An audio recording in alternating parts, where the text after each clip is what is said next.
pinagmamalaki natin na pinikpikan dito sa Benguet. Pero yung sa atin, may konting twist lang, may overload.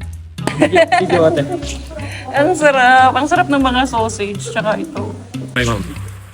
Yan. Sarap. Okay, parang imported. Guys, andito tayo ngayon sa Kasak Mall Restaurant. If you know Etag TV, subukan natin yung pagkain nila. Ang lakas-lakas ng ulan. Sakto, libre yung kape dito. Taga sa manginig ka. So dinayo pa nga talaga natin itong sikat na Kasak Mall Restaurant na madalas niyong napapanood sa Etag TV. Open sila daily from 9 a.m. to 10 p.m. at sikat sila sa kanilang mga etag, smoked ribs, and sausages na nilalagay nila doon sa pinikpikan overload. Ito yung ating smoke batan. Kasagana, hindi mo pwedeng kainin na rekta. Kasi talagang maalat. Dahil nga dun sa traditional na paggawa nila. Sa akin naman, required siya. Kaya, pwede mo. Ma'am, first bite. Ako Yeah. gusto mo kay ma'am. Yan. Sarap. Parang ano lang, smoked meat. Parang imported. Pwedeng pang export, sir. Pwede mo. Yan, marami pong pumupunta dito, dinadala nila sa abroad. Tapos eto, lalagay lang natin dito. Wala po ibang spices yan. Wala. Asin lang talaga. No? Sarap. Eto may mga spices. Pero yung katag natin, wala talaga. Plain lang yan. Siyempre, kailangan mag-first bite din si ma'am. Parang mga Hungarian. Pwede siyang ilinya dun, no? Yan po yung usual na sinasabi ng mga cook. Kung titignan mo sa loob na, ayan siya. Chunks talaga, no? Chunky. May mga paminta. Tapos nilalagay yung onion leeks. Yun. Ganun siya. Ang sarap. Ganun siya kasi din. Uusukan namin. Tapos ng 24 hours din yung smoking nito. Ako nga, natatakot ako mag-try ng smoking. Baka masunog ko eh. Yan syempre sa akin attendance. Sa tagal kong nag-smoke. Gano'ng katagal na po kayo nag-smoke? Matagal-tagal na rin ma'am. Since 2012 pa.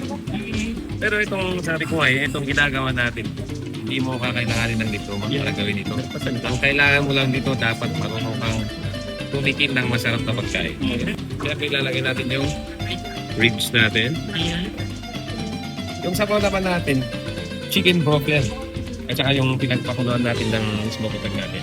So sabi nga nila, ano pang ginagawa natin? Sakmulan na! Ito yung whole order ng pinikpikan overload, good for 8 to 10 packs. Meron din silang half order, pwede pang 4 to 5 packs at meron din namang solo order. Automatic na rin yan na may kasamang brown rice. First, we tried their smoked ribs which was super tasty. Tapos eto, kukuha na tayo ng brown rice. And then lalagyan natin ng mainit na broth at yung sariling gawa nila na chili garlic. We had our first bite with a slice of sausage and it was amazing. Apart from the ribs and etag, meron din tong kasamang chicken. Ang sarap. And let's not forget the broth that's infused with all of the flavors from the smoked meats. So it's very smoky. Tama lang yung pagkaka-salty, meaty, savory, umami. It's very comforting. Bagay na bagay pa sa weather dito. Nakakain na ako ng pinikpikan sa Sagada many times. Pero ito I would say is an elevated version. Worth it puntahan. Ito naman, tingnan nyo yung etag na yan. Pinkish pa.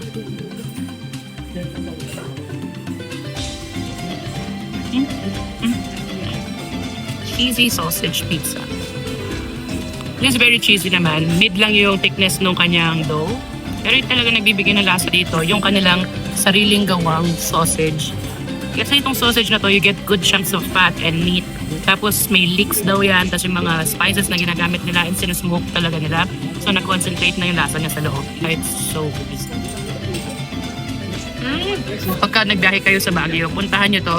Worth the hype, worth the biyahe. Baka mag-uwi pa talaga kayo, sinasabi ko sa inyo.